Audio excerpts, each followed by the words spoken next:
Hello everyone. Economy की conceptual series में आपका स्वागत है।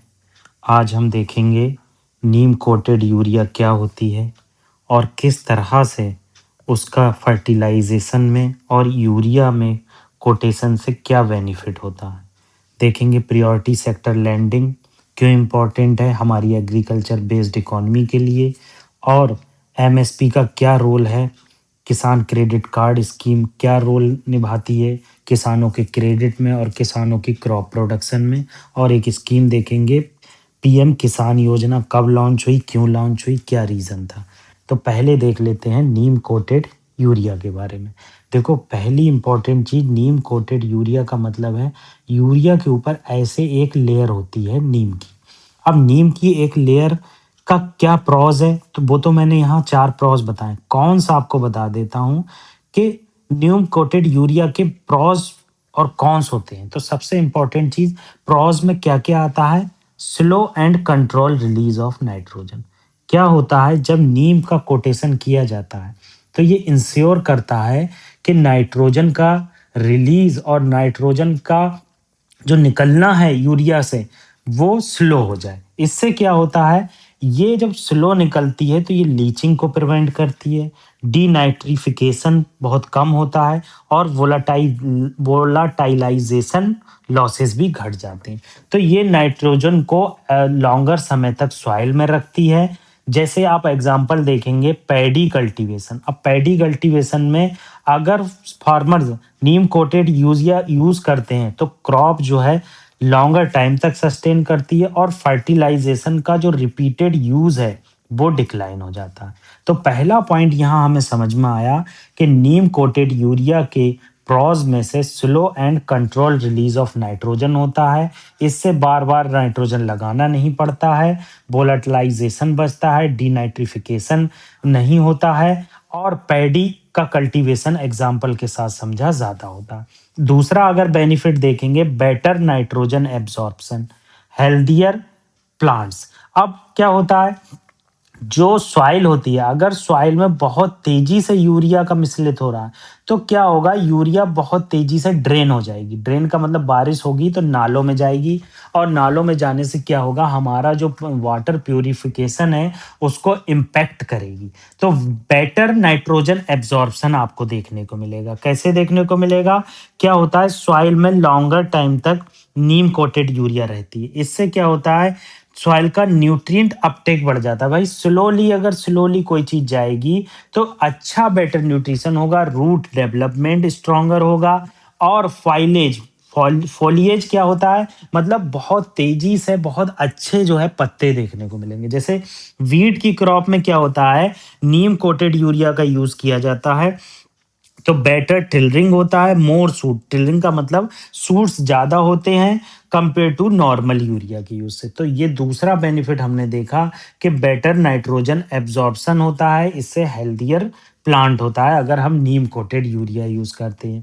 नेक्स्ट क्या बेनिफिट है, reduction in the paste attacks and pesticide use. अब ये तो हमने देख ही लिया, जब लंबे समय तक सॉइल में यूरिया रहेगी तो पेस्टिसाइड्स का यूज तो डिक्लाइन होगा ही होगा, ज़्यादा हमें पेस्टिसाइड्स यूज नहीं करना पड़ेंगे। और नेचुरली इन इंसेक्टिसाइड कंपाउंड जो होता है एज अ डायरेक्टिन, ये जो क्या करता है, डिस्करेज करता है सॉइल पर पेस्ट अटैक करने से और हार्मफुल इंसेक्ट अटैक नहीं कर पाते हैं। अगर एग्जाम्पल देखोगे तो शुगर केन में फार्मर्स अगर नीम कोटेड यूरिया का यूज करते हैं तो इससे शुगर में जो कन्वेंशनल बीमारी है, जैसे आपने देखा होगा किसी ने अगर शुगर केन गन्ना देखा है तो उसके अंदर रेड कलर का पोर्शन निकलता है, वो एक बीमारी का पार्ट है।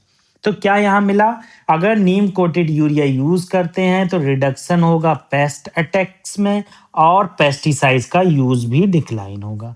Next, higher crop yield and reduced fertiliser wastage. मतलब क्रॉप यील्ड बढ़ेगी और फर्टिलाइजर वेस्टेज का यूज भी कम होगा। मतलब फर्टिलाइजर वेस्टेज भी घटेगा। यहाँ पर कैसे यील्ड बढ़ती, जब नाइट्रोजन अच्छे से सॉइल के द्वारा ली जाएगी, नीम कोटेड होगी, हमारे ट्रेडिशनल फार्मिंग से मिलती हुई होगी, तो इससे क्या होगा, यील्ड तो हाई होगी होगी, दूसरा कॉस्ट भी डिक्लाइन होगी। तो ये इंपॉर्टेंट चीज हमने जानी नीम कोटेड यूरिया के बारे में। क्या slow and controlled release of nitrogen होता है, बेटर एब्जॉर्प्शन होता है नाइट्रोजन का, रिडक्शन होता है पेस्ट अटैक में, और हायर क्रॉप यील्ड देखने को मिलती है। नेक्स्ट टॉपिक हमारा है प्रायोरिटी सेक्टर लैंडिंग से रिलेटेड। देखो, प्रायोरिटी सेक्टर लैंडिंग को रिफर किया जाता है loan that banks must compulsory give to socially and economically important sector. जो सोशली और इकोनॉमिकली, आप जानते हैं हमारा जो देश है वो कृषि प्रधान देश है। अब कृषि प्रधान देश में क्या है, एग्रीकल्चर को इम्पोर्टेंस दी गई। तो प्रायोरिटी सेक्टर लैंडिंग का मतलब ये है कि आप अपने खर्चे निकाल कर, जिसे कहते हैं एडजस्टेड नेट बैंक क्रेडिट, आप अपने एएनबीसी का 40% जो है वो प्रायोरिटी सेक्टर लैंडिंग में खर्च करोगे। अब प्रायोरिटी सेक्टर लैंडिंग क्या होता है, देखो प्रायोरिटी सेक्टर लैंडिंग की लिस्ट जो है गवर्नमेंट चेंज करती रहती है। जैसे अभी आप देखेंगे तो प्रायोरिटी सेक्टर लैंडिंग में agriculture, MSME, export credit, education, housing, social infrastructure और रिन्यूएबल एनर्जी देखने को मिलेंगे। इनमें कहती है गवर्नमेंट कि आप अपने एएनबीसी का aggregated adjusted net bank credit का 40% आप प्रायोरिटी सेक्टर लैंडिंग में देंगे। एडजस्टेड नेट बैंक क्रेडिट क्या है, अब भाई नेट वर्ड आ गया तो कहीं ना कहीं माइनस हुआ होगा। बैंक के सारे खर्चे निकाल कर लोन को जमा करने में, लोन को इकट्ठा करने में जो खर्चे निकल कर जो पैसा बचता है उसका 40% क्या होता है, बैंक को प्रायोरिटी लैंडिंग सेक्टर में देना पड़ता है। ये कंडीशन जो है शेड्यूल्ड कॉमर्शियल बैंक, जिसे एससीबी कहते हैं, और फॉरेन बैंक्स के लिए। जबकि RRB, regional rural bank, cooperative bank और स्मॉल फाइनेंस बैंक में 75% आपको एएनबीसी का प्रायोरिटी सेक्टर लैंडिंग में देना होता है। ठीक है, अब डिस्कस कर लेते हैं एमएसपी। एमएसपी भी फर्स्ट फर्स्ट ऑफ ऑल हमें पता होना चाहिए full form, minimum support price. कितना मिनिमम सपोर्ट प्राइस होता है, एज्योर्ड मिनिमम प्राइस फॉर फार्मर। क्या होता है, जैसे कोई फार्मर है किसी विलेज में, ये बहुत सारे फार्मर्स हैं किसी विलेज में, अब ये किसी मंडी में अपना धान बेचने जाते हैं, तो मिडिल मैन कहता है मैं 500 रुपए में खरीद लूंगा, मगर ये गवर्नमेंट ने इनका जो है प्राइस डिसाइड कर दिया है कि आपका जो प्राइस है वो हम 1900 रुपए क्विंटल लेंगे। तो ये एक एग्जांपल है, आप रियल लाइफ से रिलेट मत करना। 1900 रुपए क्विंटल लेंगे तो ये जो मिडिल मैन है ये कट जाएगा यहाँ। तो यहाँ पर क्या है, एमएसपी पे गवर्नमेंट लेती है। अगर इससे नीचे कोई लेगा तो गवर्नमेंट कहती है कि हम खुद खरीदेंगे। अब एमएसपी में 23 क्रॉप्स आती हैं, कहीं कहीं ये 24 भी क्रॉप्स होता है। इसके नाम आपको पता होना चाहिए कि एमएसपी गवर्नमेंट किस किस में देती है। ठीक है, तो गवर्नमेंट जो है एमएसपी पर खरीदती है और food corporation of India purchase करती है on the behalf of government. तो ये बेसिक चीज आपको पता होना चाहिए कि एमएसपी किस तरह से डिसाइड होती है। ये आपको छोटा सा मैंने बताया, अगले लेक्चर में पूरा मैं समझा दूंगा कि सीएसीपी का क्या रोल होता है, कैबिनेट किस तरह से एमएसपी पे वर्क करती है। नेक्स्ट क्या है, की रूरल क्रेडिट इंस्टीट्यूशन है, जैसे कोऑपरेटिव।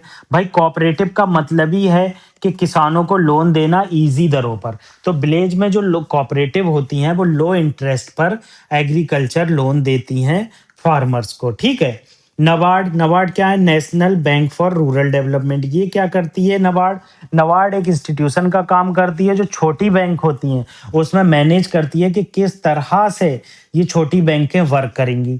आरआरबी क्या होती है, रूरल बावर्स और स्मॉल आर्टिसन को भी लोन देती है। अब किसान क्रेडिट कार्ड क्या होता है, ये एक तरह का क्रेडिट कार्ड होता है। क्या होता है, इंटरेस्ट सबवेंशन मिलता है कुछ अमाउंट पर। अब इंटरेस्ट अगर टाइमली रीपेमेंट कर देते, देखो हार्वेस्ट से पहले क्या होता है, किसानों को कुछ लोन की जरूरत होती, पैसे की जरूरत होती, तो किसान क्रेडिट कार्ड के थ्रू पैसा वो निकाल लेते हैं, बहुत कम मार्जिनल इंटरेस्ट पर ये लोन आपको मिलता है। A small farmer can withdraw money like ATM up to the credit limit seed fertiliser, मतलब सीड और फर्टिलाइजर के अकॉर्डिंग आपको लोन मिलता है। ऐसे समझ लो जैसे मान लो रामू एक किसान है। अब किसान रामू है मगर इसकी फसल एकदम धान की एकदम खड़ी हुई है। तो इसको अभी पैसे की ज़रूरत है, जब ये कटेगा तो तुरंत पैसा तो आया नहीं जाएगा।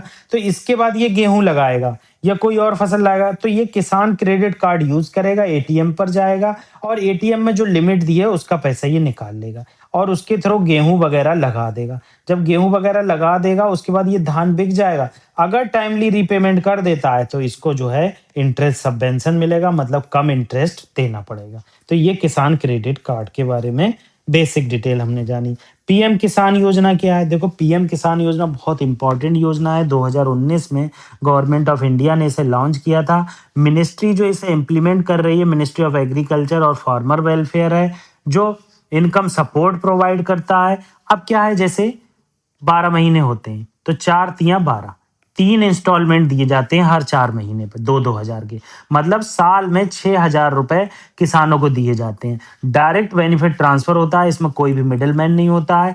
लैंड होल्डिंग पहले क्या था, लिमिट थी, इतने लैंड होल्डिंग को मिलेगा, मगर अब ये सभी को कवर करता है। इम्पैक्ट क्या होता है इससे, क्या है, सोइंग सीड्स और फर्टिलाइजर्स के लिए डिपेंडेंट नहीं रहना पड़ता है इनफॉर्मल सेक्टर पर। तो ये हमने बेसिक चीज़ें जानी आज। इकोनॉमी की सीरीज़ आपको फॉलो करना है तो प्लेलिस्ट में चले जाइए, पॉलिटी की सीरीज़ प्लेलिस्ट में चले जाइए, एनसीईआरटी ज्योग्राफी की और हिस्ट्री की सीरीज़ प्लेलिस्ट में चले जाइए आप, आपको सब मिलेगा। मगर अभी जो है कुछ सब्जेक्ट पूरे हुए हैं, जैसे ज्योग्राफी का 6th क्लास की एनसीईआरटी पूरी हुई है। उधर पॉलिटी हमने बहुत ज़्यादा कवर की। आर्ट एंड कल्चर, हाँ, नितिन सिंघानिया की आर्ट एंड कल्चर भी काफ़ी कवर की है। Thank you very much. Revision is the key of success. जितनी ज़्यादा रिवीजन उतनी करीब सक्सेस।